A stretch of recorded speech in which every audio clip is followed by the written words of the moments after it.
ሰላም እንደምን አላችሁ ቤተሰቦቻችን። በዚህ ሰሞን ያገኘናቸው መረጃዎች ወደ እናንተ እናደርሳለን። ለዚህ ዩቲዩብ ቻናል አዲስ የሆናችሁ ሰብስክራይብ የምትለው ምልክት በመጫን ቤተሰብ ይሁኑ። ያላችሁን ሀሳብ አስተያየት በኮሜንት ሴክሽን ላይ ጻፉልን።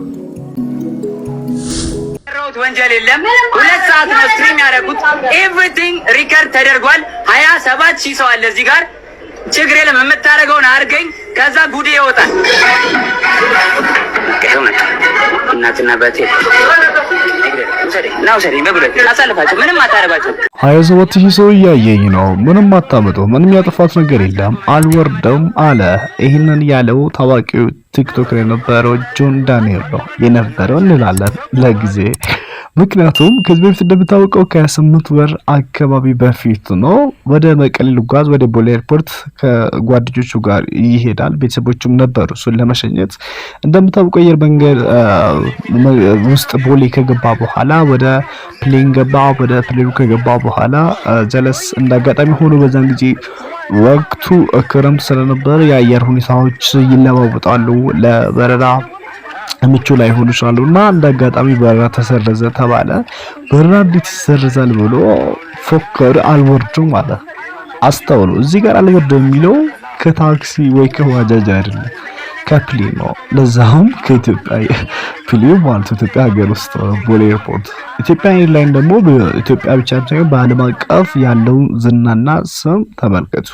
በዛን ጊዜ ተከራከረ ከህግ አስከባሪዎች ጋር፣ ከስንት ሰው ጋር ተጋጨ። ስንት ነገር አለ፣ እየቀረጽኩ አለ፣ ፎከረ። እኔ በእንግሊዝኛ አንዳንድ ነገሮች አለ ማን ቪዲዮን ካያችሁ ማለት ነው። እኔ ልጅ ተጽዕኖ ፈጣሪ ስለሆነ በቃ ኢንተርናሽናል እውቅና ለማግኘት ነው በቃ። እና ይህ ነገር ቢሆን የዓለም አቀፍ ሚዲያዎች ብዙ ነገር ያደርጋሉ፣ ያወራሉ በቃ ስለሱ ምናምን። እኔ ራሱ ኤክስፔክት አድርጌ ነበር እና በቃ ብዙ ነገር ለጀለስ እንዲ ስንት ሰው እያየኝ ነው። 7000 ሰው እየቀረስኩ ነው። አም ሪከርዲንግ ዚአር ምናምን እንግሊዝኛ አወራ ምናምን እና ጀለስ እና ግን የኢትዮጵያ አየር መንገድ ይሄን ነገር ምን ይሰማል? ፖሊስ መጣ ያዛረገው። ከእስር ቤት ገባ። እስር ቤት መግባቱ ብዙ ዩቲዩበሮች ብዙ ቲክቶከሮች ዘገቡ። ብዙ ነገር በሚዲያ ተባለ። ከዛ ጥፋተኛ ነው ተባለ፣ ታሰረ። እስካሁን ፍርድ አላገኘም ጀለስ ምንም ነገር። እኔ ግን በጣም ያዘንኩ ነገር ምንድነው ከሱ ጋር ነበረችው ፍቅረኛው መሆኑ ራሱ አይታወቅም። በዛን ጊዜ ያው እንደ ጓደኛ ነበረ። ይዲዲያ የምትባል እቺ ቆንጆዬ ልጅ ከሱ ጋር ነበረች። በዛን ጊዜ እንግዲህ 8 ወር ነው ይሄ ነገር ከተከሰተ እና በዛን ጊዜ እሷ እርጉዝ ነበረች፣ እኛ እናውቀው እና ዛሬ በዚህ ሰሞን ደግሞ በቃሊቲ እስር ቤት ውስጥ ሆና በጧ መጥቶ እንደተሰቃየችና ከዛ በኋላ ደግሞ የኢትዮጵያ ፌደራል ፖሊስ ክብር ገባቸውና ይገባቸዋልና እንደምንም ደግሞ ወደ ሆስፒታል ወስዷት እንድትገላገል በሰላም እንድትገላገል አድርጓት። በምጥ እንድትገላገል ነበረ። ነገር ግን ደግሞ ምጧ አልተሳካም። በሰርጀሪ ወይም ደግሞ በኦፕሬሽን ነበር የተገላገለች እቺ ቆንጆዬ እህታችን። እቺ የሱ ፍቅረኛ እንደነበረች ወይም ደግሞ የሱ ሚስት ናት። ይሄ ልጅ አሁን እስር ቤት ውስጥ ሆኖ እሱም የልጅ አባት ሆነዋል። ግን በጣም የሚያሳዝነው ነገር በሱ ምክንያት ከሱ ጋር የነበሩ ሰዎች ደህና የነበሩ ሰዎች ምን ያልተከራከሩ ልጆች ምን ያጠፉ ልጆች ታስሮ ይሄው ጦሱ ለሱ ብቻም ሳይሆን ለሌሎችም ደረሰ። አንዳንድ ጊዜ ጥጋባችን በልክ ምን አለበት ተጽዕኖ ስለፈጠረ ምናምን ስላደረገም ነው አይደለም። ሁሉም ነገር ዝና ሀብት ብዙ ነገር ያልፋል። ሁሉም ነገር የፈለገ ነገር ግን ደግሞ ግለሰብ ከሀገር በታች ነው። ሁሉም ነገር ከሀገር በታች ነው። የኢትዮጵያ አየር መንገድ ማለት የኢትዮጵያ ኩራት ነው።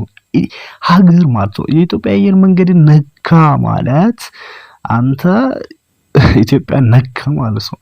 በሀገር ደግሞ በሀገር ለውና ደግሞ ማንም ድርድራቅ እኔም ቢሆን መንግስት በራሱ ነው ራሱ በዛኝ በጣም ታድቻለሁ። አንድ ተራ ቲክቶከር ይሄ ዝም ብሎ ከመንደር ወጥቶ እዚህ ጋር ቲክቶክ ላይ ባጋጣሚ ስለፈመሰ ስለታወቀ ምናምን ይሄ ቪዲዮ ስለቀረጸ ይሄ የኢትዮጵያን የአየር መንገድ የመሰለን መንካት ማለት እጅግ በጣም ይሄ የወረደ ነገር ነው። እኔ በግሌ ራሱ ማልደግፈው ነገር እሱ አይደለም።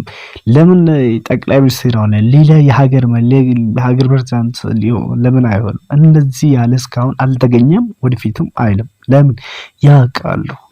ሁሉም ነገር ቦታ አለው፣ ቦታው ነው። ስለዚህ ዝም ብላ መከተንጣ እዚህ ምናምን አለች። ምን አደረገው? ይሄው ታሰረ። 27 ሰው እያየ ነው አለ። ከታሰረ በኋላ አንድ ሰው ሄዶ የጠየቀው አንድ 5 ሰው ቢሆን ነው። ማንም ዘሩ ላይ አይደለም።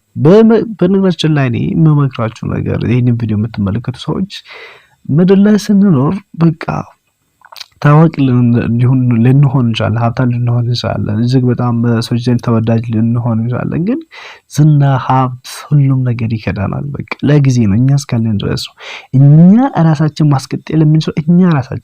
ነገር ግን እኛ ሌላ ነገር ላይ ተደግፈን ራሳችን የምንጥል ከሆነ ማንም ዘር ብሎ አይደለም። አሁን እሱ በቃ ይሄ ፋኖቹ ላይ ወይም ደግሞ ይሄ ተከታዮቹ ላይ ፎሎወርቹ ላይ ተደግፎ በቃ ምንም አታመጡ ምናምን ሰው ህዝብ ድምጽ ይወርልኝ ይላል ምናምን መስሎት ነው ጀለስ። ግን አይደለም። ከታሰረ በኋላ አንድ ሰው እንኳን ዞር ብሎ አይደለም። ለብዙ ወጣቶች ደግሞ ይሄ ትምህርት ይሆናል ብዬ አስባለሁ እኔ እና ለብዙ ወጣቶች ጀለስ አወቀችም። እኔ ሳስበው እኔ ታዋቂ መሆኑ እንጂ እውቀት ማጣቷ ይመስለኛል እንደዚህ ያደርጋት እና ብትማሪ እውቀት ማስተዋል ነገር ብኖረው እንደዚህ አያደርግም ነበር ልጁ። በቃ አንዳንድ ጊዜ አዋቂ ሳንሆን ታዋቂ ብቻ ስንሆን እንደዚህ አይነት ችግሮች ሊገጥሙን ይችላሉ እና ለብዙ ልጆችም ደግሞ ሌሎች ወጣቶች ይሄ ትምህርት ይሆናል ብዬ አስባለሁ። ስለተከታተላችሁኝ አመሰግናለሁ። በጠዋት ነው አፍ እየተመታተብኝ ነው የማወራው ነገር። አመሰግናለሁ። ሰብስክራይብ በማድረግ ቤተሰብ ይሁኑ።